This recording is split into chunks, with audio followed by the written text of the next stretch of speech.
Hey everyone, welcome back. It is good to have you here with me today. On this episode, I am going to address one of the most commonly asked questions I get, and it is, Vin, when are we finally going to see this second stimulus payment? When's it going to happen in your opinion, and why is it taking so long? What's going on?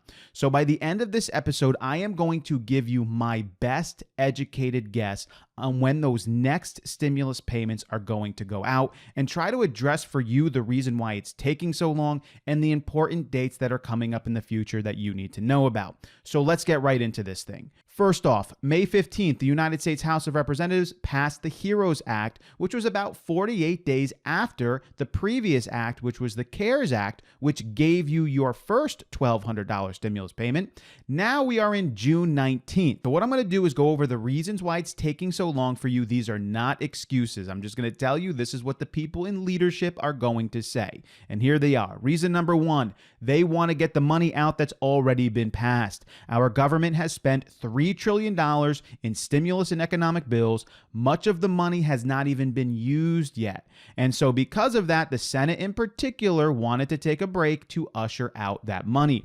For example, today, if you wanted to, you can still get the EIDL loan, which can give you grant money or loan money. If you're a small business or a sole proprietor, you can go right online and get that money right now. That money has still not been ushered out yet. So the Senate in particular wanted to get all of that money out first before passing another bill. Reason number two, they wanted to see what the impact would be of the first three phase bills, including the CARES Act. What kind of impact would it have on the economy and the average American's life? How about small businesses, banks, large corporations? What would we see going on in America as things reopen? Again, this is not an excuse, but this is one of the reasons that they use. Reason number three, there was some important dates and not so important dates coming up. In particular, June 5th was the May jobs report number. They wanted to see that. You guys remember when that number came out. It was far better than anyone expected, although that number has been revised, and they are always revised. Even with the revisions, it's still better than they expected it to be.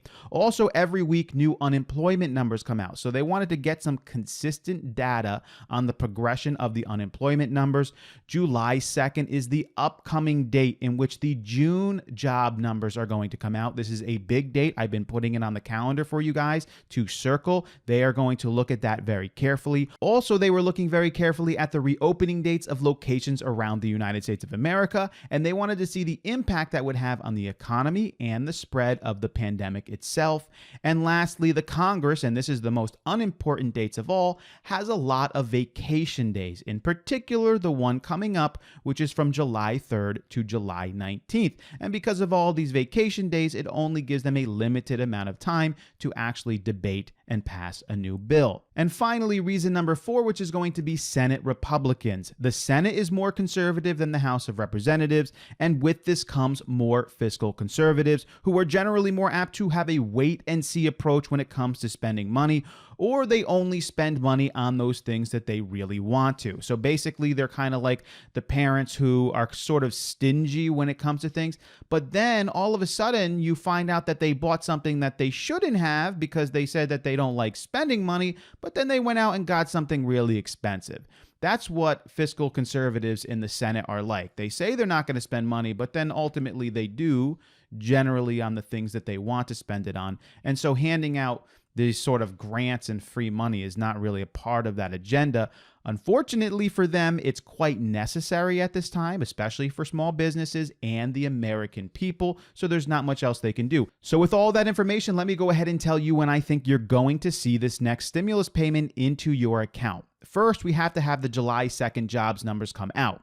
Then, the Senate is going to go on a big vacation from July 3rd to July 19th, at which point they are going to come back on the 20th. They are probably going to debate, discuss, and finally vote on and pass their bill between the 20th and the 25th. And then they're going to have to hand off that bill to the United States House of Representatives, at which point they're going to debate and discuss and finally vote and pass it probably by July 30th. And then it's going to go off to the president to sign it probably on July 31st. And the reason I'm picking that date in particular is because the boost to the unemployment ends on the 31st, and that's a big problem. They cannot just let that end in totality. They'll probably have to continue it at a reduced rate, maybe $200 or $300 boost per week, but it cannot fully early end, so they must do something by the 31st. However, it is a possibility that this could continue into early August. Although I'm picking these dates, I don't want to tell you it's definitely going to happen this way. They could continue the debate, the discussion, and the vote into early August, but this is what I'm looking at right now. So with all of that said, when are the stimulus payments going to finally start going out? In my opinion, I think they're going to start directly depositing them on Wednesday, August 19th. That is my best guess. I believe that the next bill, this next phase 4 bill, is going to include targeted stimulus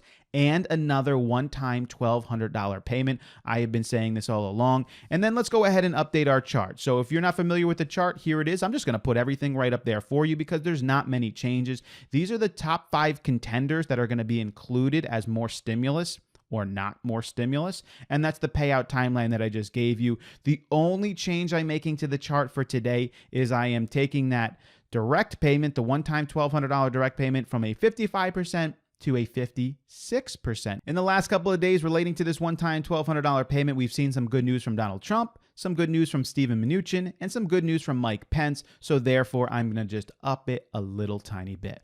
I hope this information helps you out and makes it a little bit more clear why all this time is going by.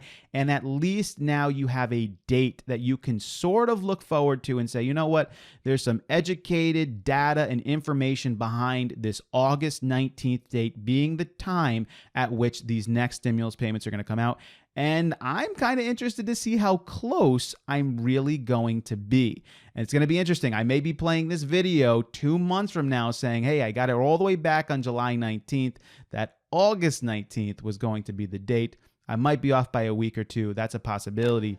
It is also still a possibility they won't pass the $1,200, but I think they will. So again, I hope you found the information valuable. If you enjoy this sort of update, really simple and just quick sort of style, consider subscribing to the channel. I would love to have you come along with us. As always, I will catch you next time.